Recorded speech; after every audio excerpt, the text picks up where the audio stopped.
우리 한번 옆에 있는 사람하고 인사 나누십시다. 하나님이 당신을 사랑하십니다. 해보시죠. 하나님이 당신 사랑하십니다.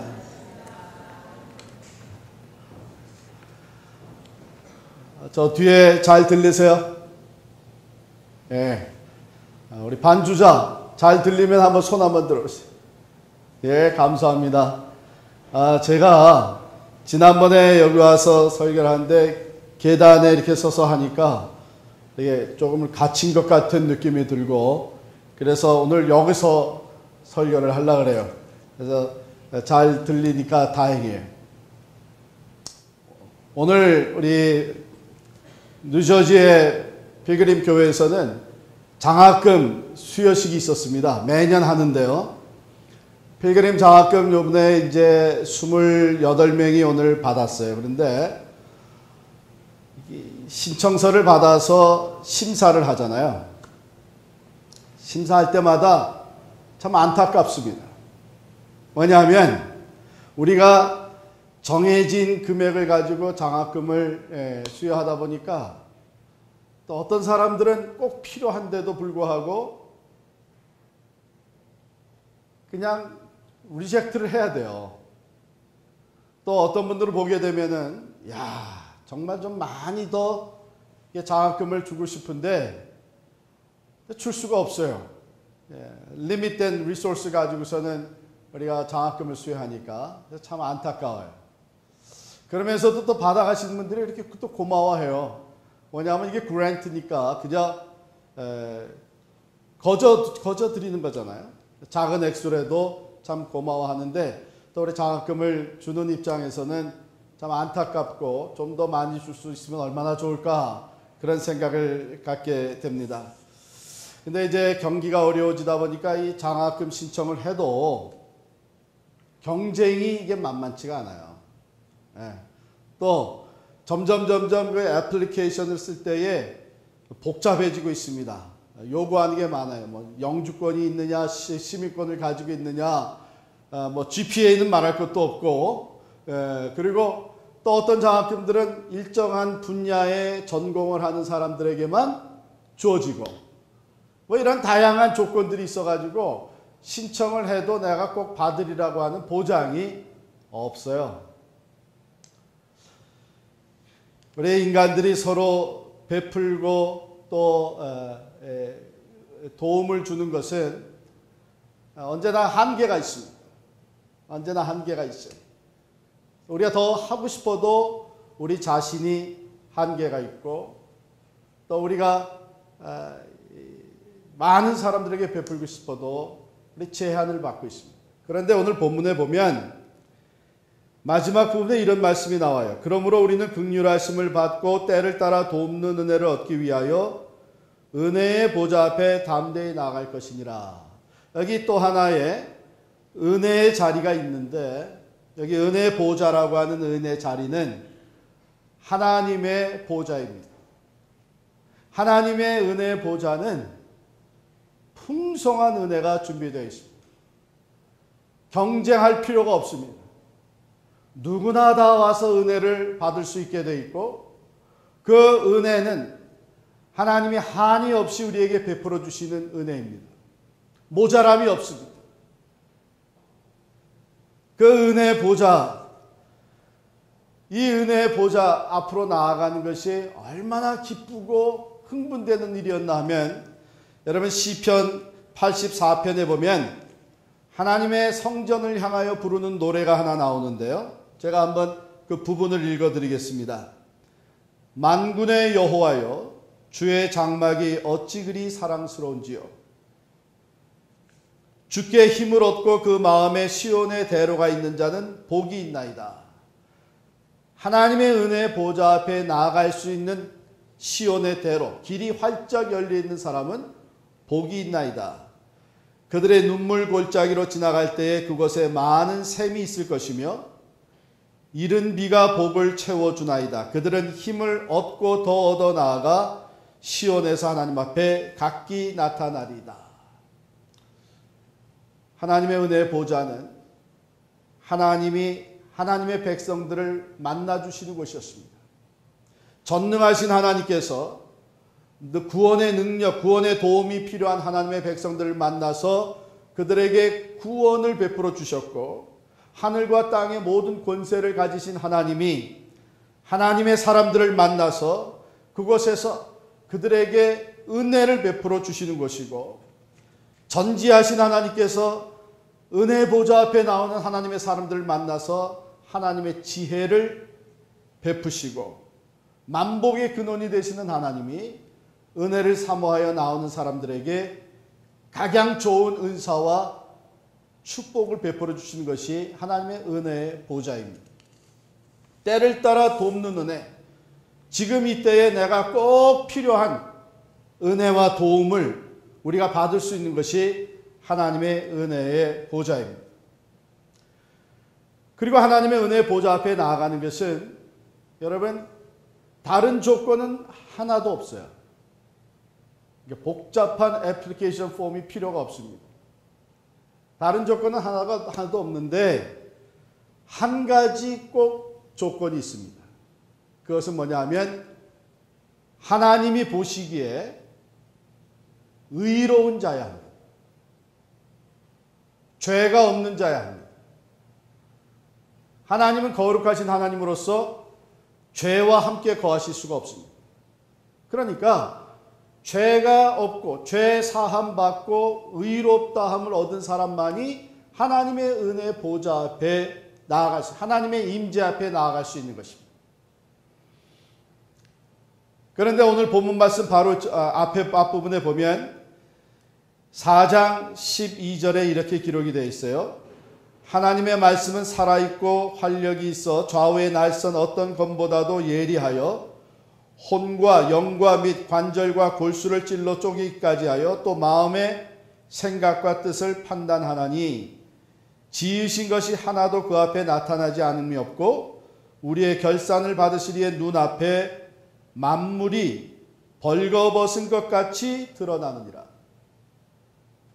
하나님 앞에는 드러나지 않을 것이 하나도 없다는 얘기시죠. 만물이 벌거벗은 것 같이 드러나는, 즉 우리가 말로 생각으로 삶으로 또 우리 마음에 여전히 품고 있는 이 모든 것들이 하나님 앞에 벌거벗은 것 같이 드러날 때에는 의롭다고 할 사람이 하나도 없습니다. 의인은 없나니 하나도 없다고 하나님의 말씀이 선포하고 있습니다. 그러면 하나님의 은혜의 보좌 앞에 나아갈 수 있는 사람이 누가 있겠어요? 그런데 하나님이 하나님의 사람, 하나님이 하나님의 보좌 앞에 나올 수 있는 길을 열어주셨어요. 구약 성경에 보면 출애굽한 이스라엘 백성들에게 광야에서 하나님이 내가 너희를 만나 주리라 하고 정해 주신 장소가 있는데 그것이 바로 성소입니다. 하나님께서 성소를 짓게 하셨어요. 거룩한 하나님의 집을, 물론 그때는 장막이죠. 광야에서. 후에 예루살렘 성전을 짓게 했는데, 그리고 그 안에 하나님이 거하시는 지성소라고 하는 것을 만들게, The Holy of the Holies, 지성소에 하나님이 임재하시고 거기서 내가 너희를 만나주겠다고 했는데 그 지성소에 들어갈 수 있는 사람은 누구예요? 오직 한 사람, 당대 대제사장만이 지성소에 들어갔는데 언제 들어갈 수 있어요? 오직 1년에 한 번 온 백성들을 위한 속죄제를 드릴 때에 그 지성소에 한 번 들어가서 대제사장 이 한 사람만이 하나님의 임재 앞에 나아갈 수가 있었어요.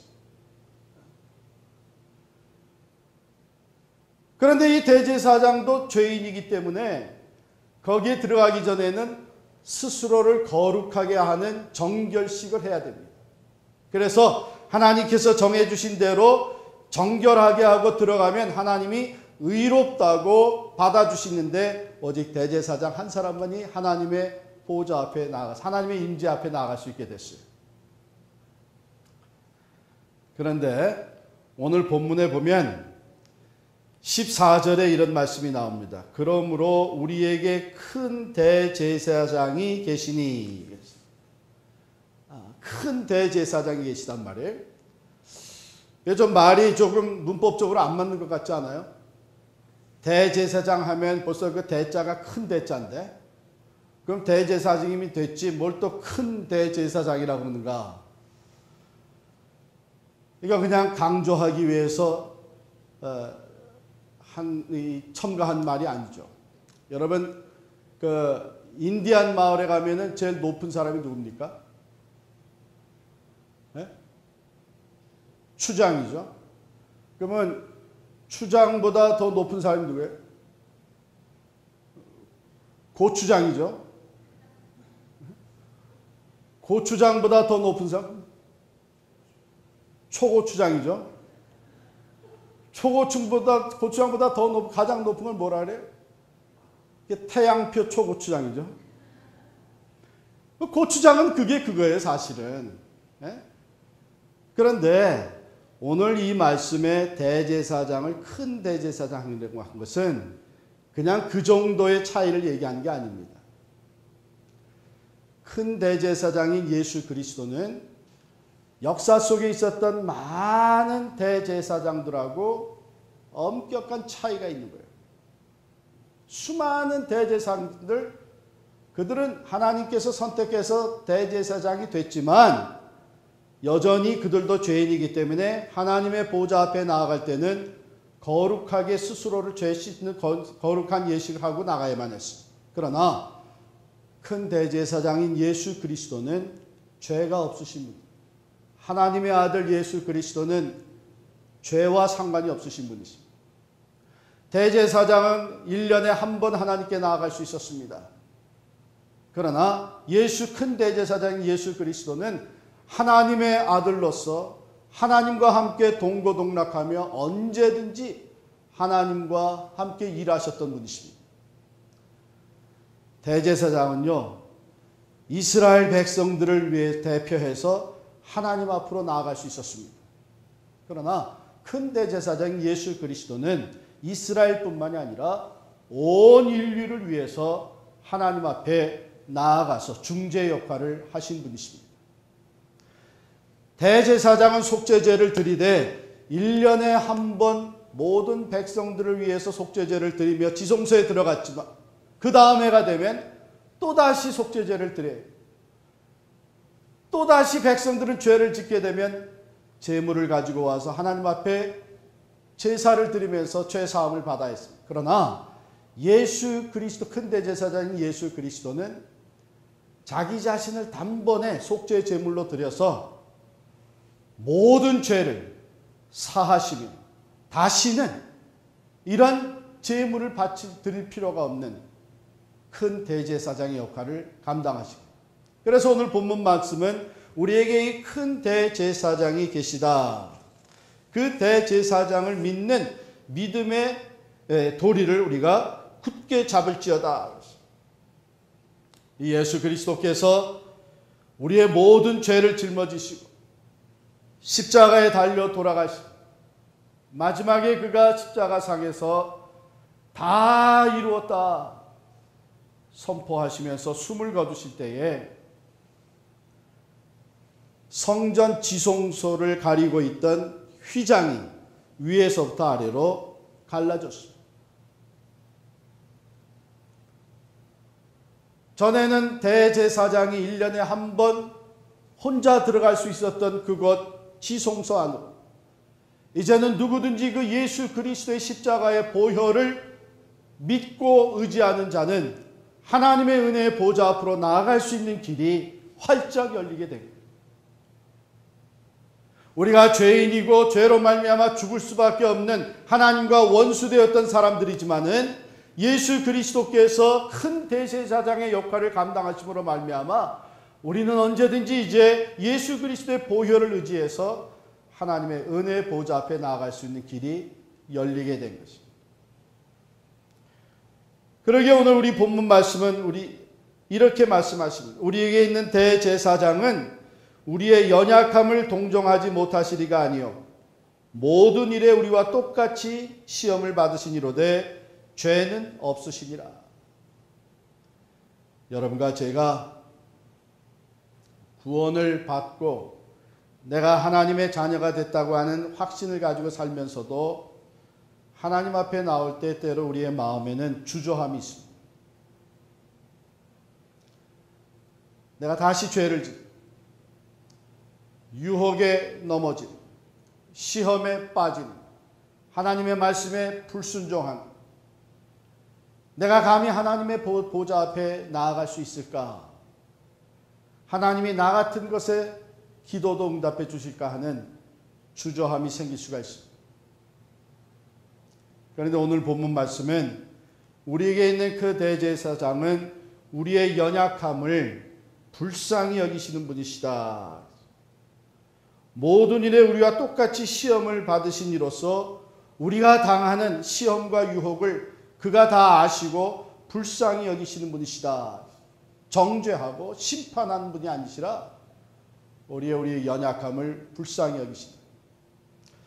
여러분, 여기에 그가 우리와 똑같이 시험을 받으신 이로되 죄가 없으시다 하는 이 말씀 가만히 생각해 보면요, 예수님께서 이 땅에 육신을 입고 오셔서 받으신 유혹과 시험은 우리가 당하는 것보다 훨씬 더 크고 훨씬 더 감당하기 어려운 것이다 하는 것을 생각할 수 있어요. 왜 그럴까요? 여러분, 사탄 마귀가 우리를 시험하고 유혹하고 하는 일이 뭐예요? 하나님의 뜻에서 벗어나서 죄를 짓게 만드는 겁니다. 그렇죠? 유혹해서, 시험해서 죄를. 이 마귀는 하나님의 아들 예수 그리스도도 하나님의 뜻을 이루지 못하게 하고 하나님께 불순종하게 해서 죄를 짓도록 시험을 했어요. 예수님이 공생애를 앞두시고 광야에서 40일 동안 금식하며 기도하실 때에 마귀가 시험을 했습니다. 십자가의 길을 가지 못하도록, 하나님의 뜻을 이루지 못하도록, 순종하지 못하도록 마귀가 시험을 했어요. 그런데 예수님은 그 시험을 물리치셨습니다. 그러면 마귀는 그 다음에는 시험을 안 합니까? 여러분들이 우리가 죄와 유혹을 한번 물리치면 그 다음에 마귀가 다시는 접근을 안 합니까? 아니죠. 더 큰 시험, 더 감당하기는 어려운 유혹을 가지고 우리들을 끈질기게 우리를 넘어뜨리기 위해서 시험하는 게 마귀예요. 사탄 마귀. 그러면 예수님은 그 모든 유혹과 시험을 당하실 때에 죄가 없으시다고 하는 것은 이것과 마찬가지입니다. 고문. 우리들 중에 고문 당해보신 분 계세요? 앞으로도 고문 당하는 일 없기를 바랍니다. 근데 고문을 하게 되면 이 정도 수준에서 고문을 해요. 그러면 그때 그 고문을 받고 그것을 견뎌내는 사람은 그 다음엔 그 강도를 높여서 고문을 합니다. 그래서 이 사람이 포기할 때까지 이 강도를 높여서 고문을 해요. 그런데 이 정도 수준에서 고문당하다 그냥 기절해버리게 되면 그 사람은 강도를 높여봐야 아무 소용이 없어요. 여러분과 저는 이 정도 수준의 유혹과 시험에 넘어지게 되면 그 사탄이 그 다음에 그걸로 되는 거예요. 그 정도 수준에서 다 핸들이 되는 거예요. 그런데 예수 그리스도는 죄가 없으시다 하는 것은 가진 방법과 또한 다양한 노력으로 예수를 시험했지만 예수님은 그것을 다 극복하십니다. 그러니까 주님은 여러분과 제가 당하는 유혹과 시험을 경험하셨을 뿐만 아니라 그거보다 더 크고 엄청난 유혹과 시험을 그가 당하셨지만 죄가 없으시다. 뿐만 아니라 죄가 없으시기 때문에 그분은 능히 우리가 시험받을 때, 우리가 유혹을 당할 때에 우리를 도우실 수 있는, 죄를 짓지 아니하여 그것을 이길 수 있는 우리의 도움이 되시는 분이시다.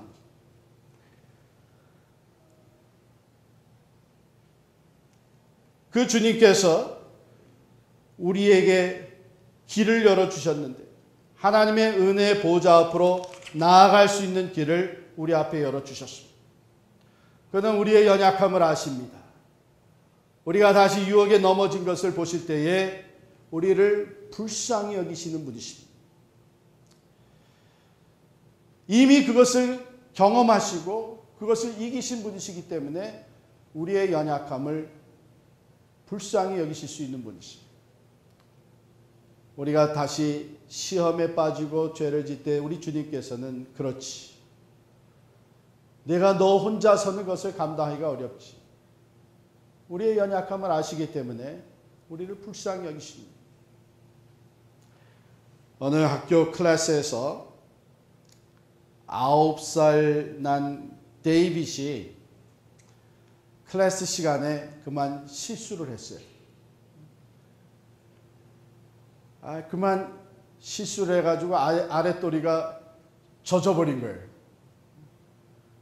내가 어쩌다가 이런 실수를 했나. 그래서 데이빗이 아주 마음이 불안해지고 창피하고 어쩔 줄을 모르고 고개를 갖다가 머리 책상에다가 박고서는 이제 이 친구들이 다른 보이들이 알게 되면 나는 완전히 왕따 당하겠구나. 걸들이 알게 되면 이제 다시는 나랑 얘기도 안 하겠구나. 그러면서 어쩔 줄을 몰라요. 하나님께 기도를 한 거예요. Dear God, this is an emergency. Please help me. I need your help. 이제 5분 정도 지나면 나는 완전히 죽은 사람같이 되어버릴 텐데 God help me. 기도를 마치고 말이에요. 고개를 들어봤더니 선생님이 바로 옆에 와 서 있는 거예요. 아이고, 선생님이 벌써 다 아시게 된 모양이다. 이제 선생님이 나를 일어나라고 하게 되면 그 다음에는 다 노출되고 말 텐데 그런데 바로 그 순간에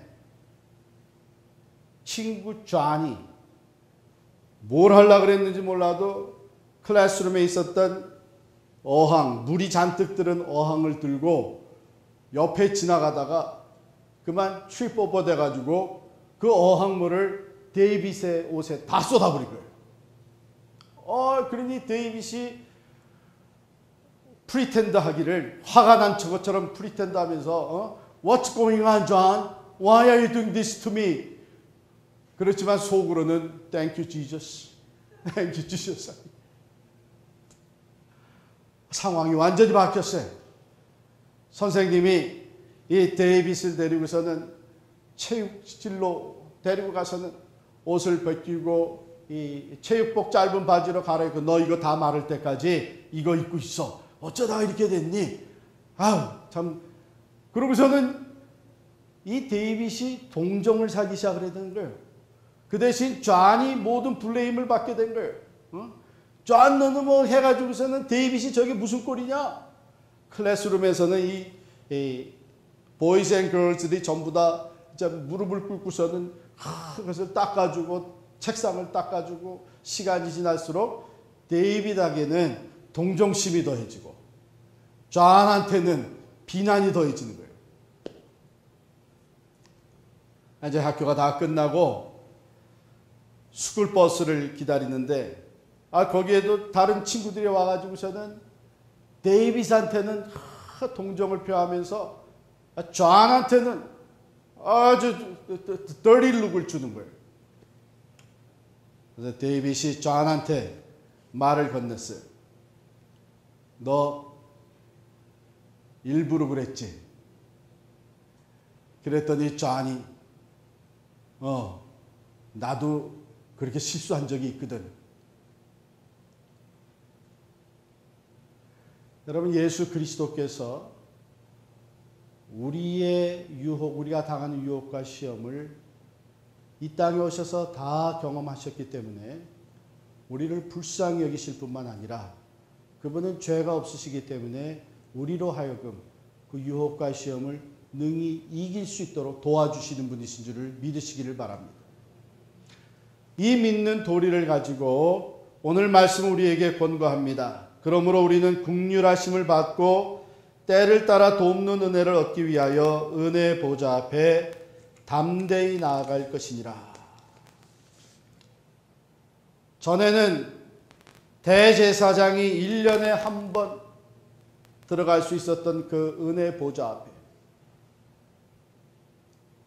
이제는 우리가 언제든지 하나님의 긍휼하심을 받고 때를 따라 돕는 은혜를 얻기 위하여 담대히 나아갈 수 있는 길이 열려 있다고 하는 것입니다. 여러분, 그 은혜 보좌 앞에는 다른 것 가지고는 나아갈 수가 없습니다. 내가 그래도 누구보다도 열심히 신앙생활을 했기 때문에? 아닙니다. 공로가 있기 때문에? 아닙니다. 나는 하나님의 말씀대로 살려고 누구보다도 최선을 다했기 때문에? 아니에요. 아무리 우리가 하나님 앞에 거룩한 모습으로 살려고 노력했어도 하나님의 눈으로 보기에는 우리는 여전히 죄인. 그렇기 때문에 그 은혜 보좌 앞에 나갈 수 있는 사람은 오직 예수 그리스도의 십자가의 보혈을 의지해서만 나아갈 수 있습니다.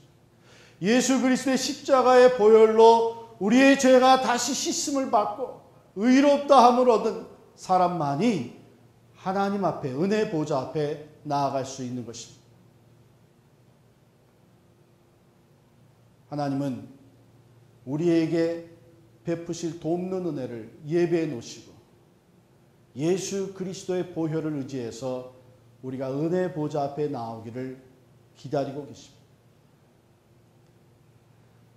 우리에게 필요한 지혜와 능력과 하나님이 베푸시는 은혜와 축복을 풍성하게 받을 수 있는 은혜 보좌를 우리 앞에 놓으시고 우리가 그 은혜 보좌 앞에 나오기를 기다리고 계십니다. 마치 성경에 탕자가 아버지의 집을 떠나서 그 재산을 다 탕진해 먹고 결국은 굶어 죽게 되었을 때에 아버지의 집을 생각을 합니다.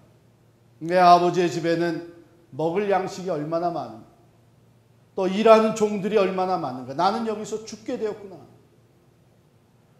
그가 스스로 깨닫기를 내가 하늘과 아버지께 죄를 범하였구나. 그래도 이제 내가 살 길은 아버지께로 돌아가서 은혜를 구하는 것인데 내가 감히 아들로서 받아달라고 얘기할 수는 없으니까 가서 종 중에 하나로 나를 써주십시오. 이렇게 마음의 결단을 하고 아버지 집으로 돌아갑니다. 가면서 계속 마음속으로 다시 리핏하는 것이죠. 아버지, 내가 하늘과 아버지께 죄를 졌사오니 나를 종 중에 하나로 받아주십시오. 아버지의 집으로 돌아간 아버지가 기다리고 있습니다. 멀리서 아들의 모습이 보이자 달려나가서 그 아들을 껴안고 입을 맞추고 아들이 하는 얘기를 듣지만은 아무 상관없다는 듯이 이 아들을 데리고 가서 목욕을 시키고 새 옷을 입히고 송아지를 잡아서 잔치를 베풀면서 이 아들의 손에 가락지를 끼워줍니다. 뭘 아들의 위치로 다시 회복을 시켜주십니다.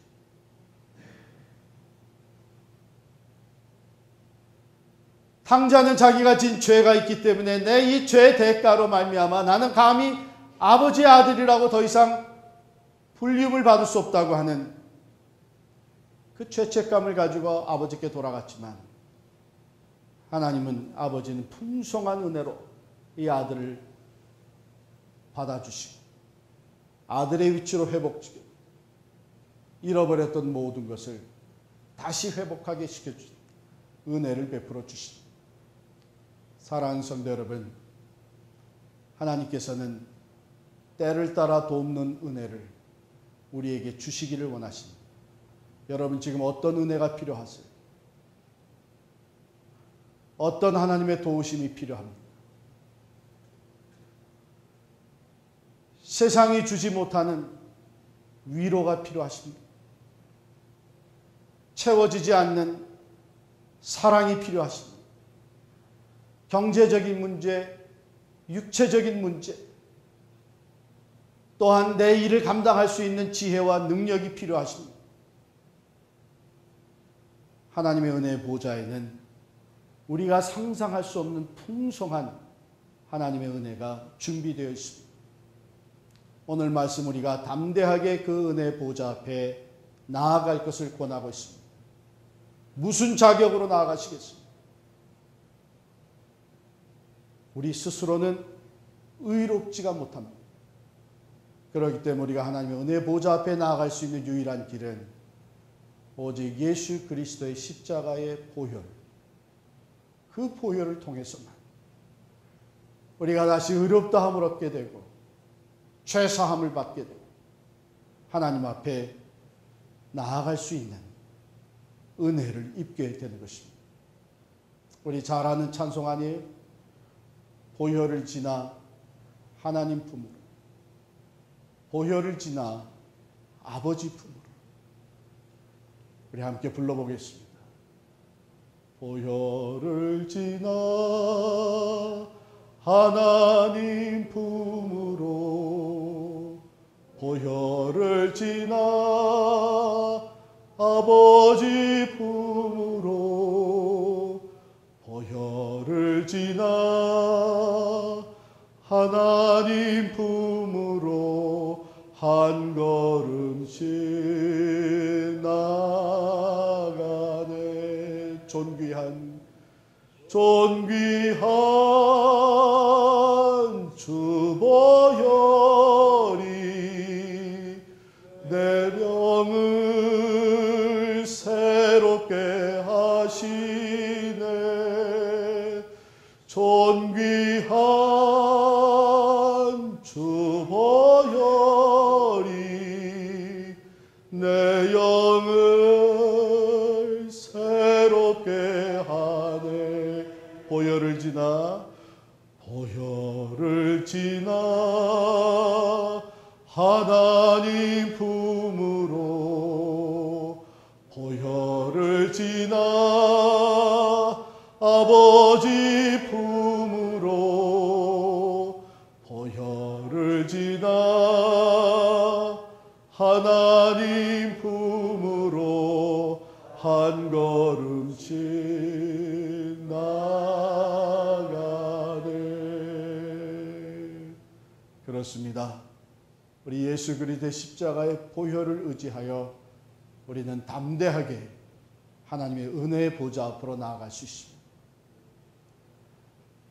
때를 따라 돕는 하나님의 은혜를 얻기 위하여 우리는 오늘 하나님 앞으로 담대하게 나아갈 수 있습니다. 비록 우리는 죄인이지만 하나님의 은혜를 받을 만한 아무 자격이 없죠. 우리의 큰 대제사장 되시는 예수 그리스도께서 우리의 죄를 위하여 십자가에서 보혈을 흘려주심으로 인하여 우리는 그 보혈을 의지하여 거룩하신 하나님, 그분 앞에 의로운 자로 설 수가 있는 것입니다. 오늘 말씀은 우리에게 그 하나님을 바라보며 담대하게 나아갈 것을 권하고 있습니다. 아무리 사탄이 우리에게 다시금 죄책감을 건드리면서 우리를 낙심하게 만들지라도 예수 그리스도의 십자가를 바라보며 담대하게 일어나 은혜 보좌 앞으로 나아가시는 여러분과 제가 될 수 있기를 간절히 축원합니다. 기도하겠습니다.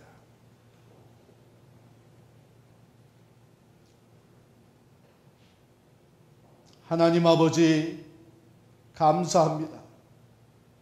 죄와 사망 가운데서 저희들을 건져주시고 언제든지 하나님의 은혜 보좌 앞으로 나아갈 수 있는 큰 대제사장 예수 그리스도를 우리에게 보내주심을 감사합니다.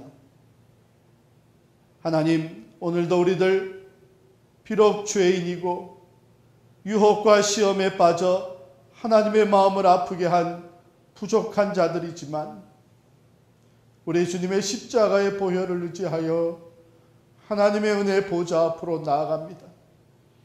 하나님께서 우리를 의롭다 하시고 때를 따라 돕는 은혜로 우리에게 채워주실 줄을 믿습니다. 하나님, 이 믿음 온전히 붙잡게 하여 주시옵시고 하나님의 자비하심과 긍휼하심 가운데 위로를 받게 하시며 우리의 마음의 상처가 치유함을 받게 하시고 이제는 죄와 유혹을 능히 이길 수 있는 힘과 능력을 우리에게 허락하여 주시며 하나님의 은혜의 보좌 앞에서 풍성한 응답을 받는 하나님의 사람들이 되게 하여 주시옵소서. 하나님, 이곳에 우리 맨하탄 필그림 교회를 세워주셨사오니 감사합니다. 하나님, 우리들은 연약하지만 성령의 충만함 가운데서 새로운 구원의 역사가 이루어지게 하여 주시옵시고, 담대하게 세상을 향하여 예수 그리스도를 증거하게 하여 주시옵시고, 하나님, 다양한 민족들이 올려 사는 이 맨하탄이 하나님의 이름을 높여드리는 예배의 장소로 변화되어 줄 수 있도록 주님 역사하여 주시옵소서.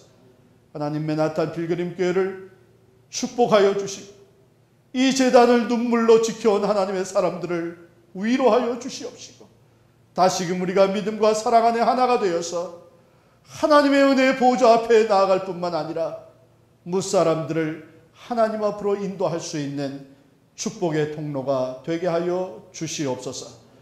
예수님의 이름으로 기도하옵나이다. 아멘.